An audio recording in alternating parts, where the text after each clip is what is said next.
Assalamualaikum warahmatullahi wabarakatuh.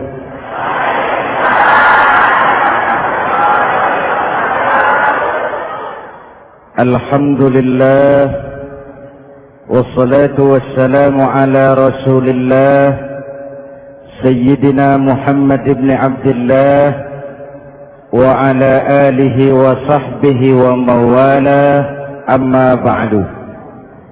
Saudara-saudara kaum muslimin di seluruh tanah air, hari-hari pada minggu akhir Ramadan kita bersama-sama menyaksikan sebuah fenomena tentang pindahnya kegiatan umat dari masjid ke pasar, dari masjid ke terminal, dari masjid ke stasiun, dari masjid ke bandara.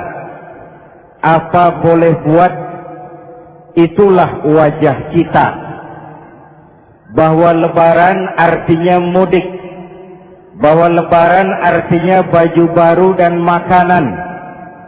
Lebaran berbeda dengan Idul Fitri. Lebaran adalah tradisi yang setiap kita boleh ikutan.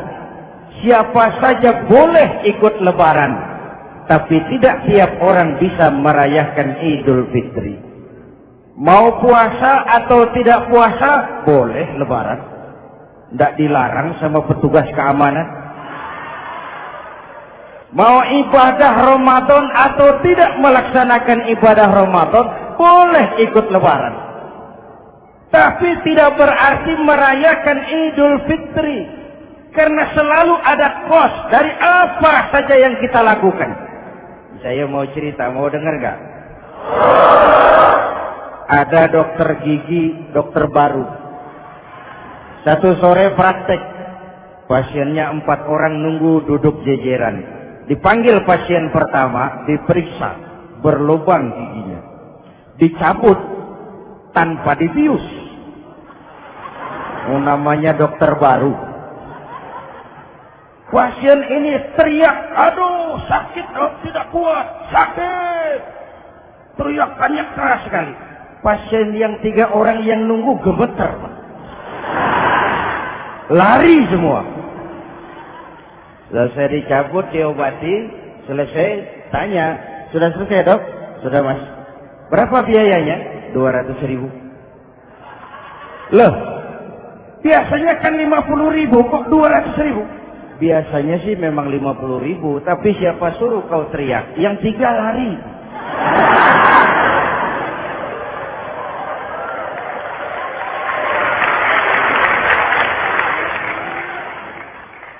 Cerita pendek ini ingin berpesan kepada kita, selalu ada ongkos yang harus kita bayar dari apa saja yang kita lakukan. Mau ibadah atau tidak, mau jadi orang baik-baik atau jadi bajingan paling tengik, mau berbuat salah atau berbuat soleh, selalu ada kosnya, selalu ada ongkosnya.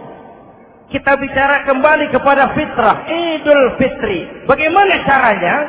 Pertama, saya ingin mengutip bagian pendek dari ayat 185 Al-Baqarah. Walitukmilul iddata walitukabbirullaha ala ma hadakum wa la'allakum tashkurun. Ada 4 hal dari cuplikan ayat pendek ini. Pertama, walitukmilul iddata, hendaknya engkau sempurnakan jumlah bilangan hari puasamu. Berpuasa sebulan penuh. Sebulan penuh itu bisa 29, bisa 30. Pak, kalau beda pendapat bagaimana? Ada yang lebaran tanggal 5, ada yang lebaran tanggal 6. Hadirin, bagi yang punya kemampuan berijtihad, silahkan melakukan ru'yatul hilal.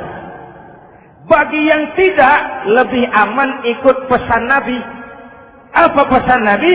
Fa iza ikhtalaftum fa alaikum bisawadil a'zam ma'al haqqi wa ahlihi.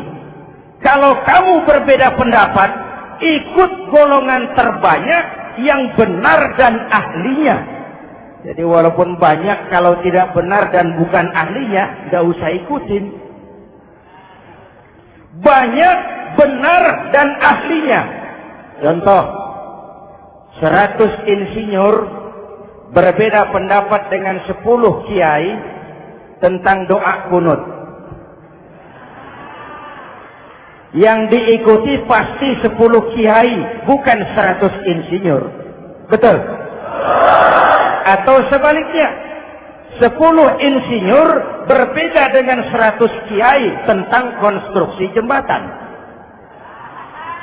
Yang diikuti tentu 10 insinyur, benar dan ahlinya. Maka yang paling aman, kita punya Departemen Agama.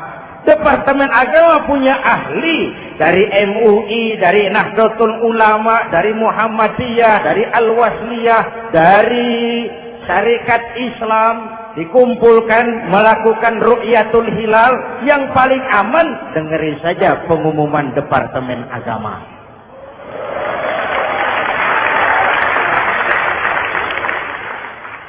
Tapi tetap menghormati mereka yang meyakini 1 Syawal jatuh pada tanggal 5. Beda boleh, marah jangan. Jelas? Saudara boleh suka tempe, tapi jangan menghina orang yang tidak suka tempe. Saudara boleh senang tahu, tapi jangan ngenyek karo wong yang senang tahu. Hadirin yang saya hormati, walitukmilul iddata. Kalau mau kembali kepada fitrah, sempurnakan jumlah bilangan hari puasamu. Makna sempurnakan di sini 2. Sempurnakan 1 bulan penuh dan sempurnakan semangat puasamu. Walaupun Ramadan berakhir, puasa jangan selesai.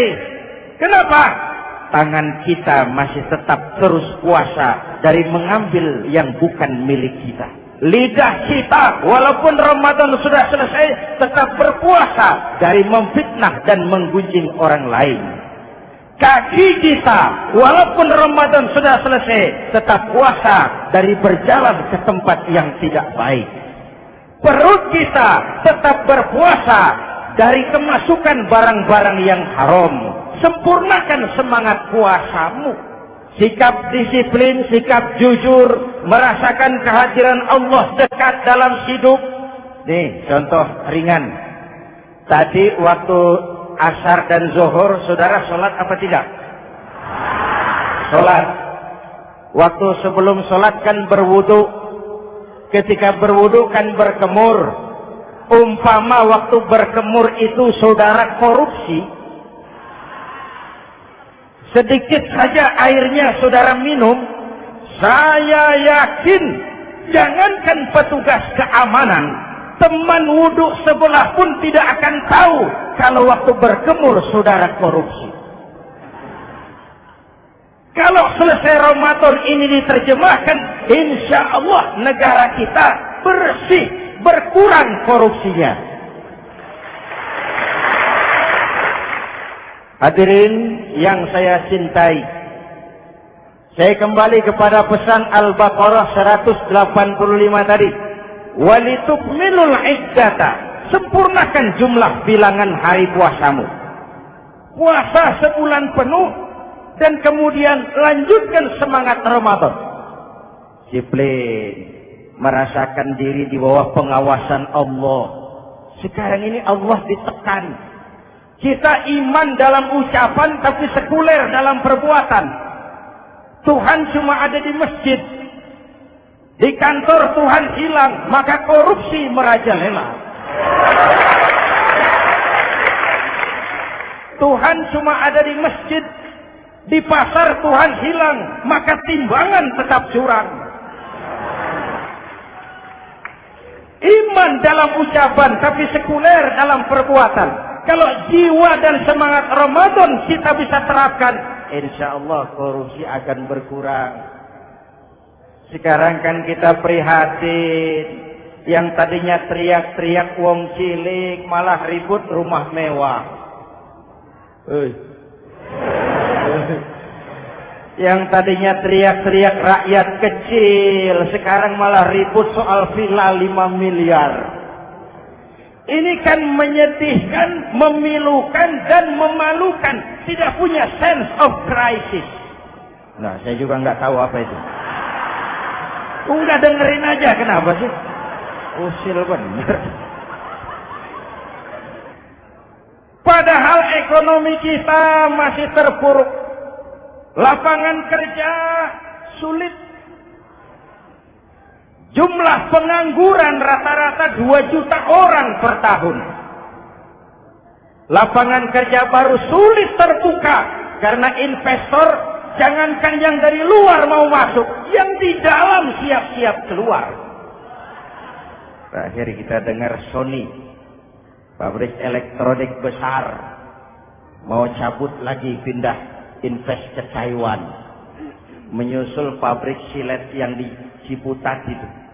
Ketika ditanya apa investasi di Cina lebih murah, tidak, dia bilang lebih mahal, cuma lebih pasti. Di Indonesia murah, cuma mejanya kebanyakan. Biaya siluman,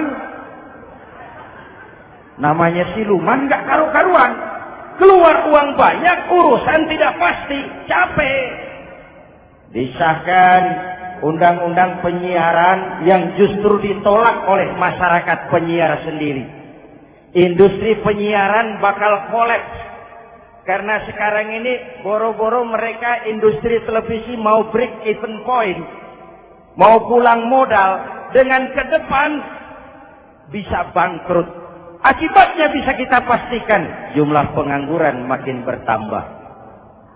Hadirin yang saya hormati, kita memang setuju jangan terlalu mengadopsi siaran-siaran televisi dari luar. Kita harus punya filter. Tapi pada sisi yang sama, kita juga harus memperhatikan lapangan kerja buat rakyat kita. Walitukmilul iddata, sempurnakan jumlah bilangan hari puasamu. Kalau jumlah hari puasa sudah sempurna, tuntunan yang kedua dari Al-Quran, walitukabbirullah, hendaknya engkau agungkan nama Tuhanmu, takbiran. Takbiran itu bisa sendiri, bisa berjamaah, bisa di rumah, bisa di masjid, bisa di surau, bisa dengan pawai keliling, asal dilaksanakan dengan tertib dan tidak mengganggu lalu lintas umum. Prakteknya yang terjadi, pawai keliling itu mengganggu ketertiban umum, perang petasan, mengganggu lalu lintas. Terjadi macam, ada yang takbiran bawa bendera partai. Inna lillahi wa inna ilaihi raji'un. Ini takbir politik. Hadirin yang saya hormati, kalimat takbir dalam kondisi kita, saya ingatkan kepada satu ungkapan Bung Tomo. Bung Tomo, pelaku sejarah, tokoh 10 November yang dikenal sebagai Hari Pahlawan. Dalam satu pidatonya saya ingat pernah berkata, andai kata tidak ada kalimat takbir, ini ungkapan Bung Tomo, andai kata tidak ada kalimat takbir, saya tidak tahu dengan apa saya harus menggerakkan putra-putra terbaik bangsa untuk bangkit berjuang melawan penjajah.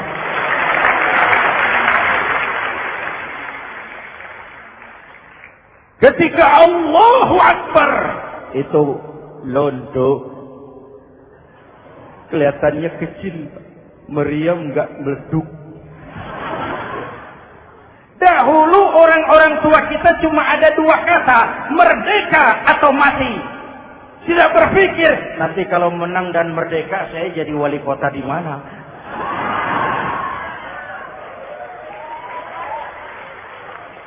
Kalimat takbir, bangsa ini harus bangkit dari keterpurukan.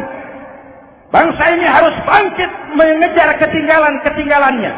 Bangsa ini tidak boleh terpuruk terus. Dan semangat takbir harus menjiwai kita. Tidak ada capek dalam perjuangan. Tidak ada puas dalam upaya. Keberhasilan cuma pengantar ke arah keberhasilan yang lebih baik lagi. walitukabbirullah, hendaknya engkau agungkan nama Tuhanmu. Nama Allah menjadi motivasi besar dalam kehidupan kita. Ini pesan Quran Al-Baqarah 185. Pesan kedua, setelah sempurnakan jumlah bilangan hari puasamu, agungkan nama Tuhanmu. Takbiran. Kalimat takbir sendiri kalau kita lihat pada kalimatnya ada kata la ilaha illallah wahdah sadaqa wa'dah wa nasara 'abdah wa a'azza jundah wa hazama al-ahzab wahdah. Tidak ada Tuhan selain Allah. Esa, tidak beranak, tidak diperanakan. Wahdah, tidak bisa diumpamakan dengan apapun. Sadaqa wa'dah, Allah yang maha menepati janjinya. Wa nasara 'abdah, Allah yang maha menolong hambanya. Kalau bukan kebesaran Allah, berat berjuang Ramadan ini. Melawan musuh yang tidak nyata. Puasa itu kalau olahraga golf. Benar Pak? Kalau tinju lawannya kelihatan. Betul. Sepak bola musuh kelihatan. Bulu tangkis kelihatan. Golf siapa musuhnya? Itulah puasa, menghadapi musuh yang tidak kelihatan. Itu lebih berat daripada perjuangan mengangkat senjata. Lebih berat daripada berjuang mengorbankan harta.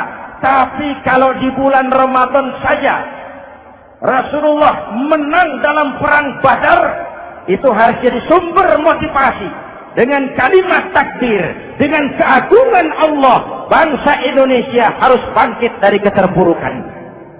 Ibu bapak hadirin yang saya hormati. Jadi bukan akhir Ramadan lalu sibuk beli baju. Boleh, tapi bukan itu yang utama. Laisal id bilibasin jadid, walakinnal id bita'atin yazid. Idul Fitri bukan pakaian baru. Idul Fitri adalah ketaatan yang meningkat, yang telah ditempa, digojlok, digembleng oleh Ramadan. Jadi kalau Ramadan rajin baca Quran, lalu selesai Ramadan sayonara Quran, latihan tidak berhasil. Ramadan rajin ke masjid, selesai Ramadan selesailah ke masjid. Awal Ramadan full house sampai ke halaman. Akhir Ramadan cuma imam berdua tikar. Masjid kembali senyap. Padahal masjid adalah pusat kegiatan umat. Saudara lihat dari sejarah. Ketika hijrah ke Madinah, Rasul singgah di Kuba. Apa yang beliau lakukan? Membangun masjid. Ketika sampai di Madinah, kesibukan pertama beliau apa? Mencari rumah dinas? Bukan. Kesibukan pertama beliau mencari lokasi di mana membangun masjid. Isra dan Mi'raj, perjalanan besar dimulai dari masjid ke masjid. Ini indikasi masjid memang merupakan pusat kegiatan umat. Umat Islam dengan masjid seperti ikan dengan air, tidak boleh pisah. Ada ikan yang tidak betah di air? Ada. Ikan mau modar. Kalau umat sudah mulai menjauhi masjid, jiwanya yang akan mati. Kalau jiwanya mati, jasadnya masih hidup, itu namanya bangkai berjalan. Walitukabbirullah, engkau agungkan nama Tuhanmu. Takbiran. Setelah berjuang penuh, membina takwa, mengharap ridho, mengendalikan nafsu. Ingat loh, puasa itu bukan menghilangkan nafsu, mengendalikan, menempatkan pada tempatnya. Manusia tanpa nafsu bukan manusia. Tapi manusia yang disetir nafsu turun jadi binatang. Bahkan lebih rendah daripada binatang. Puasa ini menempatkan nafsu di tempatnya. Hai laki-laki, kamu nafsu sama perempuan? Betul Pak. Perempuan suka laki-laki? Betul Pak. Boleh lewat sini, lewat pintu yang disebut nikah. Ini nafsu disalurkan lewat pintu yang disebut nikah. Jangan seperti ayam kawin tiap malam, nikah tidak mau.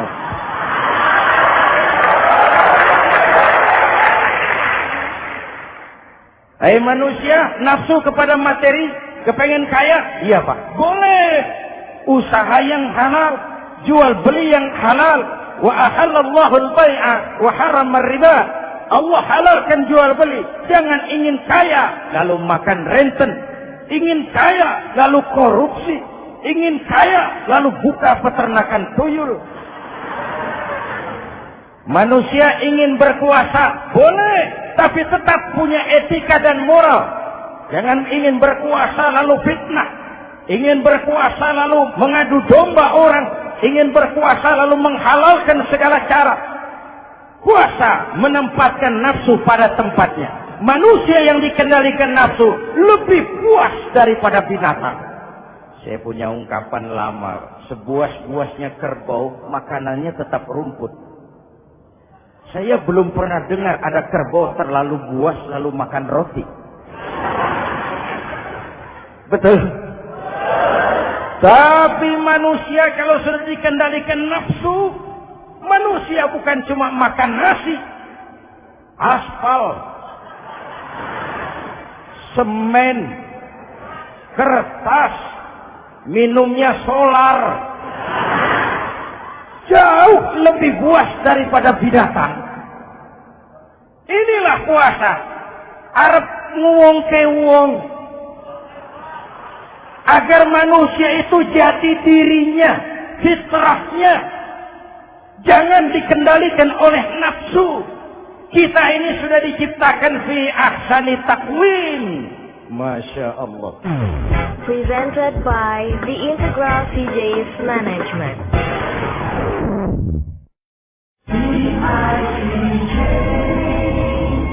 Hadirin, yang ketiga pesan Al-Baqarah 185 tadi. Setelah sempurna jumlah bilangan hari puasa, lalu mengumandangkan takbir, membayar zakat fitrah. Kenapa itu kita lakukan? Mengagungkan nama Allah. Ala ma hadakum. Agungkan nama Allah yang telah memberikan hidayahnya kepadamu. Masya Allah nih, hidayah, kita bersyukur. Hidayah ini hak prerogatif Allah. Diberikan kepada siapa saja yang dikehendaki oleh Allah. Kita bisa lihat dalam sejarah. Ada anak Nabi tidak mendapat hidayah, tidak terpanggil mengikuti kebenaran yang disampaikan oleh bapaknya. Namanya Kan'an, putra Nabi Nuh. Ada ayah Nabi bernama Azar, ayah Nabi Ibrahim. Putranya penegak tauhid, ayahnya produsen berhala. Ada istri Nabi, istrinya Nabi Lut, tidak mendapat hidayah, tidak terpanggil mengikuti kebenaran.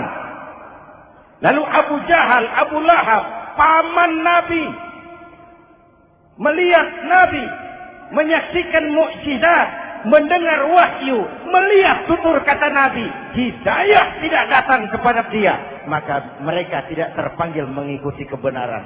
Kita alhamdulillah keponakan Nabi saja bukan, mendapat yang namanya hidayah ini. Ini harus kita pelihara, kita jaga baik-baik, karena ini merupakan hak prerogatif Allah. Yahdi man yasha, diberikan kepada siapa saja yang dikehendakinya. Hadirin, sembari kita mengambil pelajaran tentang Kan'an yang tidak dapat, putra Nabi Nuh. Ini saya ngambil bagian cerita sejarah. Masih mau dengar? Nabi Nuh diberi umur 950 tahun. Berdakwah sepanjang hidup. 800 tahun beliau dakwah. Dapat pengikut tidak lebih 80 orang. Rata-rata 10 tahun satu. Yang dihadapi ini umat yang kurang ajar, bandel, bajingan, tengik. Kalau diceramahi, telinganya ditutup dengan tangannya. Saking kurang ajarnya ini umat. Diberikan dakwah, telinganya ditutup dengan tangan. Nabi Nuh ketika di puncak kesabarannya munajat, ya Rabb, bagaimana Nuh? Siang malam saya berdakwah kepada umat ini. Saya sampaikan risalahmu, saya canangkan seruanmu, saya sampaikan ajaranmu. Inni da'autu qaumi lailan wa nahara. Siang malam saya berdakwah kepada umat. Wa inni kullama da'autuhum ja'alu asabi'ahum fi adanihim. Tiap kali saya sampaikan dakwah kepada mereka, mereka tutup telinganya dengan tangannya. Saya tidak sanggup menghadapi umat seperti ini, ya Allah. Habis mau kamu bagaimana, Nuh? Sikat saja sudah semua ini. Bikin mati saja. Nanti kalau punya anak, anaknya kafir lagi. Lebih baik bapak moyangnya, mbah-mbahnya sikat semua. Rabbi la tasar 'alal ardi minal kafirina tayyara. Jangan disisakan orang kafir. Habisin semua. Itu mau kamu? Iya. Buat kapal Nuh, nanti aku turunkan banjir. Dengan apa saya membuat kapal, ya Rabb? Pakai kayu, Nuh. Kayunya dari mana, ya Rabb? Dari pohon tentu. Pohonnya belum ada, ya Rabb. Tanam dulu, Nuh. Membuat kapal kayunya nanam pohon dulu. Apa artinya? Perjuangan bukan simsalabim abragadabra. Perjuangan bukan makan lombok. Ini hari dimakan, ini hari pedas. Perjuangan itu proses. Ada keringat, ada air mata, ada darah, tempo-tempo nyawa. Itulah perjuangan. Sudah pohon ditebang, buatkan kapal di tengah kampung. Umat unjuk rasa lagi. Nuh makin gila. Bikin kapal di tengah kampung, mau belayar kemana? Selesai Nuh, selesai ya Rabb. Naik. Orang-orang yang beriman bersamamu, naik. Binatang serba sepasang, naik. Naik Nuh, naik orang beriman, naik. Binatang serba sepasang. Gerimis mulai turun. Setelah kapal semua terisi, Nabi Nuh kontrol. Sudah naik semua? Sudah, Nuh. Mas Bejo, ada? Ada. Bawa Painem, naik sudah masuk. Oke, Kan'an anak saya ikut tidak naik kapal. Kami tidak lihat, Nuh. Turun ke bawah. Ada Kan'an. Kami tidak lihat, Nuh. Naik ke atas gurita. Kelihatan Kan'an tidak ikut naik kapal. Kumpul bersama orang kafir di daratan. Inilah potret kehidupan. Kumpul dengan orang-orang kafir. Berapa banyak anak-anak kita tidak mau ikut orang tuanya ke masjid. Kumpul dengan orang-orang kafir di tempat maksiat. Nuh karena sayang kepada anak, dari atas kapal memanggil, ya bunayyarkam ma'ana. Ya, ini bahasa orang manggil, Pak.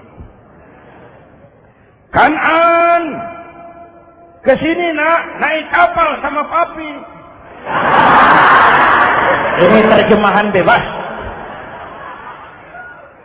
Jawab Kan'an di bawah, tidak mau, Pak, saya di sini saja. Jangan nak, Allah sedang murka, akan turun banjir. Kalau datang banjir, Papa, sa'awi ila jabalin ya'simuni minal ma'. Saya akan naik ke gunung tinggi yang bisa menyelamatkan saya dari banjir. Kan'an naik ke gunung tinggi, gunung pun tenggelam dihantam banjir. Dalam puncak kepedihan, Nabi Nuh akhirnya sadar. Ya Allah, kalau orang kafir tenggelam, memang saya yang minta, tapi Kan'an kan anak saya. Nuh, anggap Kan'an bukan anakmu. Wa innahu amalun ghairu salih. Nuh sadar, akhirnya bilang, ana urid, wa anta turid, wallahu fa'alun lima yurid. Aku punya kemauan, kau Kan'an punya kemauan, Allah juga punya kemauan. Kemauan Allah lah yang akhirnya jadi kenyataan. Nah, sekarang juga kita ngadepi musim banjir. Bukan banjir air saja, banjir peradaban-peradaban yang masuk ke negeri kita. Banjir maksiat, banjir munkarot. Kalau kita sudah ke masjid, kita sudah naik kapal. Tolong kontrol anak-anak kita. Tolong kontrol tetangga kita. Ayo naik kapal. Banjir.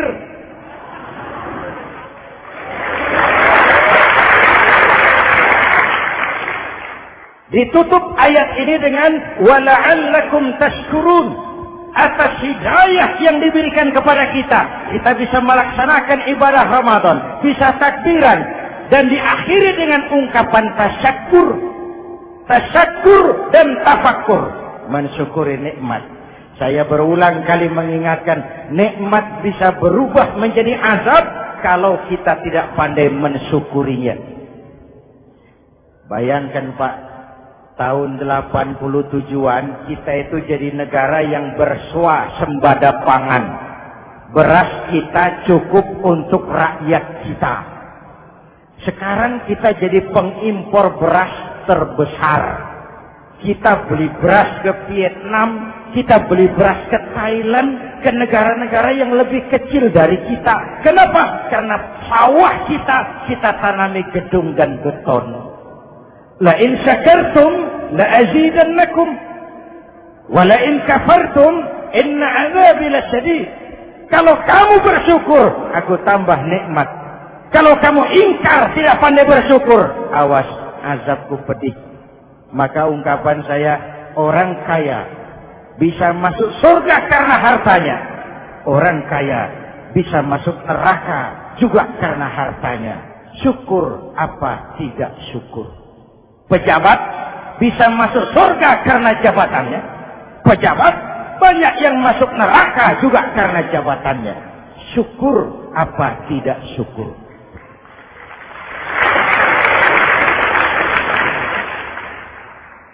Orang alim, kiai bisa masuk surga karena ilmunya.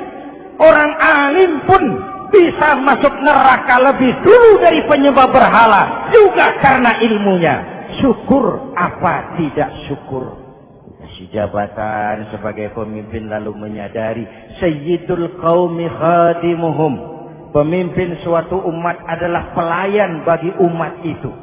Pelayan harus melayani, bukan minta dilayani.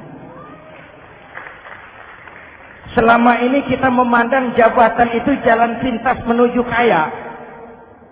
Jabatan itu artinya kekuasaan dan fasilitas. Maka yang lahir rampok-rampok baru.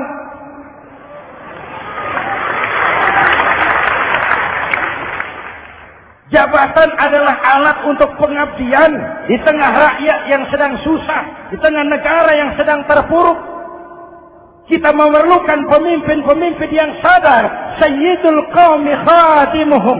Pemimpin suatu kaum adalah pelayan bagi kaum itu sendiri. Ibu bapak hadirin yang saya hormati, dengan mensyukuri itu, maka makna Idul Fitri meresap kembali kepada fitrah kita sebagai manusia. Fitrah kesucian. Secara sederhana orang gambarkan kembali kepada fitrah seperti bayi baru dilahirkan oleh ibunya. Bersih, suci, tanpa dosa, lantaran sudah dibersihkan oleh ibadah Ramadan. Tapi para ulama khalaf ada yang mengartikan fitrah itu kecenderungan kepada kebajikan. Kecenderungan kepada kebaikan. Itu juga fitrah. Kembali kepada fitrah manusia, kecenderungan untuk berbuat baik. Kita lahir bayi, tidak punya dosa.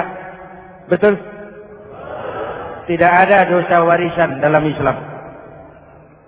Kalau harta warisan ada, dosa warisan tidak. Karena itu dalam Islam juga tidak ada penebusan dosa. Kalau dosa bisa ditebus dengan uang, tentu Menteri Keuangan nomor 1 masuk surga.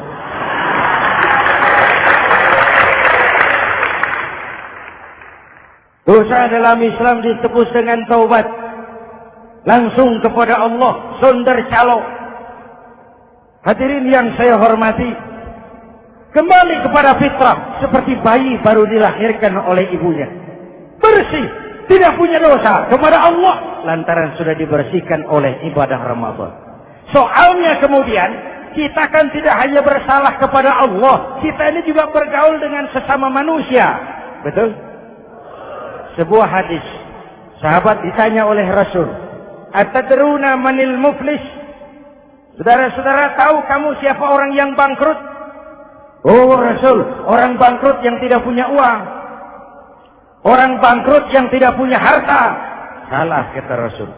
Innal muflisa min ummati, yang bangkrut dari golongan umatku, yang besok di hari kiamat datang menghadap Allah dengan membawa pahala sholat, membawa pahala zakat, membawa pahala haji, membawa pahala sedekah pada satu pihak.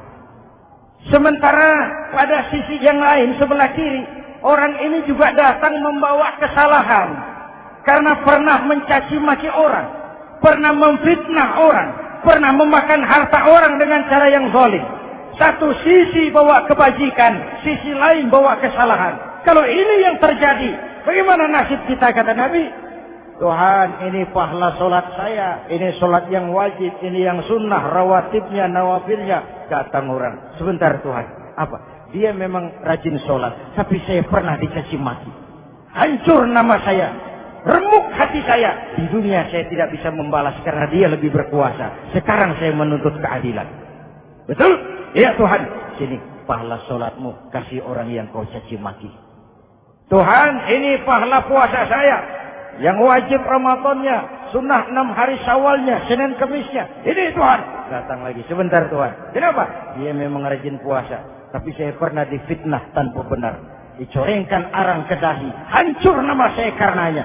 Saya menuntut keadilan karena di dunia waktu itu cuma banyak pengadilan, tapi tidak ada keadilan. Benar? Benar. Pahala solatmu kasih orang yang kau fitnah. Tuhan, ini pahala zakat saya. Datang lagi, Tuhan, dia memang suka zakat, tapi korupsinya lebih besar dari zakatnya. Nuntut keadilan, sini pahala zakatmu kasih. Kalau habis pahala kebaikan, orang yang menuntut masih banyak, diambillah dosa orang yang kita sakiti, diberikan kepada kita.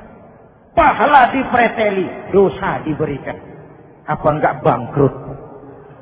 Ibarat orang dagang, modal habis, tagihan hutang datang terus.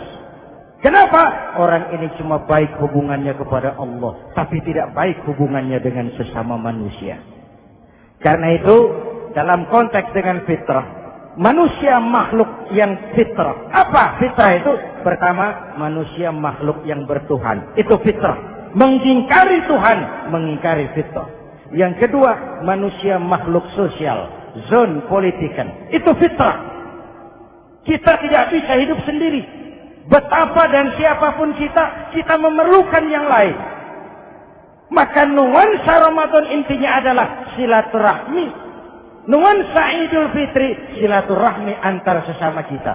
Ada baiknya saya ingatkan lagi sebuah hadis. Masih mau dengar? Selesai sholat Id, sahabat mendengar Rasul mengucapkan amin 3 kali. Amin, amin, amin. Ya Rasul, ada apa? Tadi turun Jibril selesai sholat. Mau berdoa. Muhammad, aku mau mohon kepada Allah. Mau kau aminkan? Silakan Jibril. Jibril doa, Rasul amin. Doanya 3 macam permohonan, maka Rasul 3 kali mengucapkan amin. Kalau sudah Jibril yang doa, Rasul yang amin, apa iya doanya ditolak? Apa isi doanya? Yang pertama, ya Allah, doa malaikat Jibril. Hari ini 1 Syawal, waktu itu doanya, saya mohon kepadamu, jangan engkau terima puasa dan ibadahnya anak yang durhaka kepada ibu bapaknya. Rasul mengucapkan amin. Renungan buat kita. Itu sebabnya barangkali sesibuk-sibuk di Jakarta masih mau mudik nemui orang tua. Yang kedua, ya Rabb, saya mohon kepadamu, jangan engkau terima puasa dan ibadahnya istri yang durhaka kepada suaminya. Amin. Kedengaran, Bu? Ada ibu-ibu tanya, Pak, kalau suami yang durhaka sama istrinya bagaimana? Hadisnya tidak menjelaskan itu, Bu.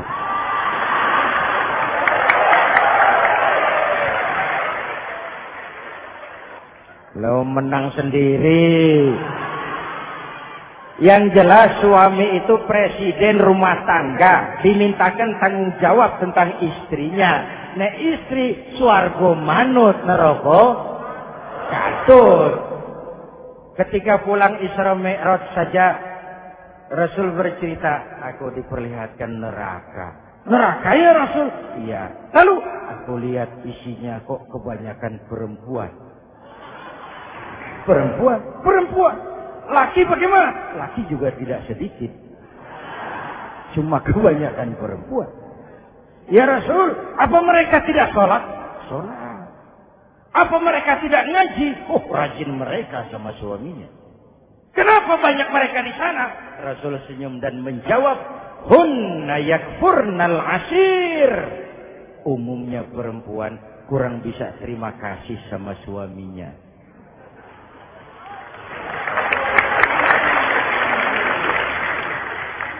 Ini penyakit turunan. Oi, ngaku oi. Lalu yang ketiga, ya Allah, hari ini saya mohon kepadamu, jangan engkau terima puasa dan ibadahnya muslim yang tidak mau memaafkan sesama saudaranya muslim. Memaafkan lebih berat daripada meminta maaf, tapi memberi maaf lebih mulia daripada meminta maaf. Inilah nuansa mengembalikan semangat saling menghargai, saling mencintai, keutuhan, kerukunan, dan kedamaian. Sudah capek kita rakyat dengan konflik. Sudah capek kita dengan mengedepankan perbedaan dan bukan persamaan. Sudah waktunya kita berbeda, tapi tetap bergandengan. Tetap bersama menyongsong hari esok yang lebih baik. Mintalah ridho ibu bapak, suami kepada istri, istri kepada suami, dan memaafkan sesama saudara muslim sehingga kita benar-benar kembali kepada fitrah. Terima kasih dan mohon maaf, semoga ada manfaatnya. Usikum wa nafsi bitaqwallah. Wassalamualaikum warahmatullahi wabarakatuh.